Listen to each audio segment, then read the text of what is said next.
You know the Homer Simpson line, it takes two to lie, Marge, one to lie and one to listen.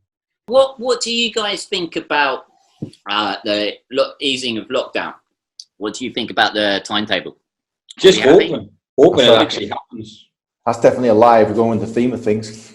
Yeah. Did you guys hear about this? Is the thing that's really been abusing me. They've got one on the 8th, which really made me laugh, because on the 8th, like, school children go back, but then apparently we're allowed to meet one other person and have like a coffee or a picnic on a bench. And I've just been hearing loads of people go, but that's kind of just, we're allowed to exercise with somebody else at the moment. So what difference does it make? And I think the government just looked at it and went, well, we've got to give like them something, because it can't just be kids going back to school, but we don't want to give them anything. So what do we give them? And then they basically went, well, let's give them what they shouldn't be doing, but they're already doing. I think the government were like this close to saying, yeah, you can go meet your drug dealer. That's going to be allowed.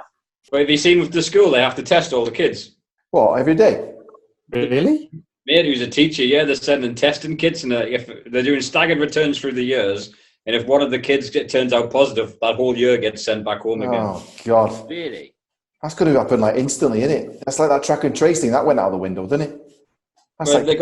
They've been found like to do illegal with that, I think. What do you mean? Contract, the track and trace. What do you mean? Because basically they give the track and trace all the money to like a Tory donor who just made an Excel spreadsheet on Windows 95 and took 10 million or something. So yeah, the High Court, like, or whoever it is, has found them to be unlawful. Jesus.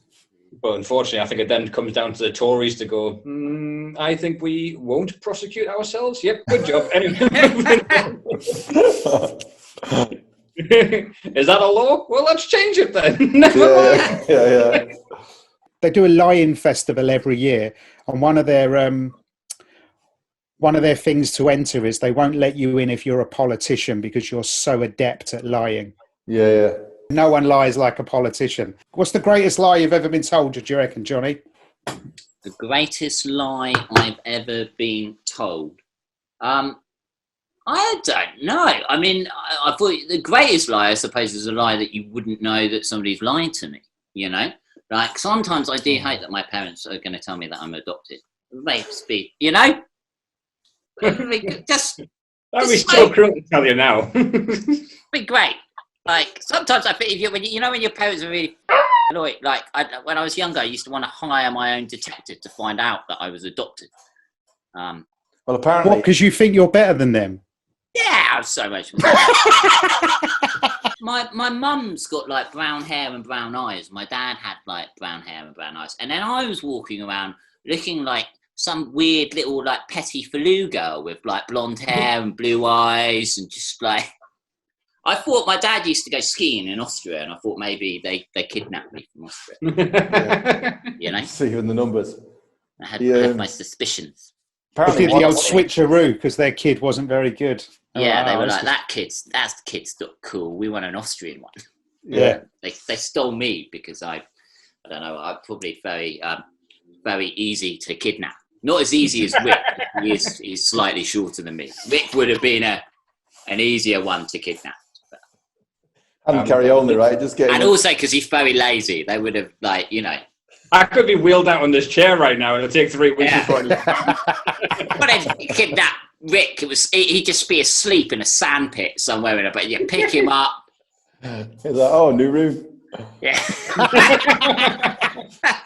Yeah, I might be. That is a lie, isn't it? Ancestry.com. But then you haven't met my mother, and my mother and me are very similar, so I think, you know, not well, the mother obviously physically, but you can't fake that, can you? You can't emotionally and yeah. Although she's got a slightly deeper voice than me, but other than that, we're pretty much the same. Did you see Rick's brain working there? You're like, I'm going to get that. No, in that's before. what I'm doing now. I'm writing my own jokes, but then I'm also writing jokes that Rick's going to write, and I'll go get them just before. Here's the thing, Johnny. I've had a tough week, and I'm like, do you know what? I'm just looking forward to seeing him this week. You know, it's been a while. Haven't had a laugh. That's when he's got no comeback. When he's got no comeback, then he's like, oh, I did have a comeback actually.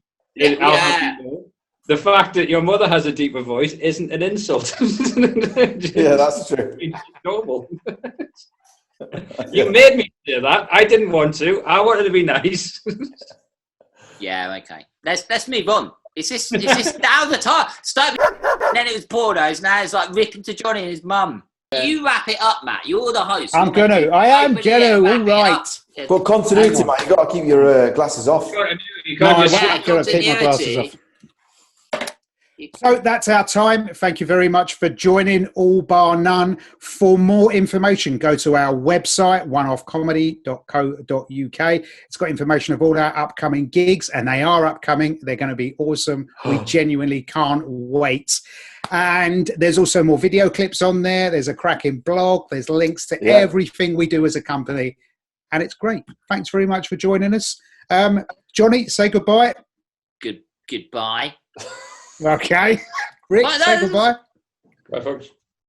Michael. Goodbye. That's goodbye from me. Thank you very much. Goodbye. Can I do my goodbye again?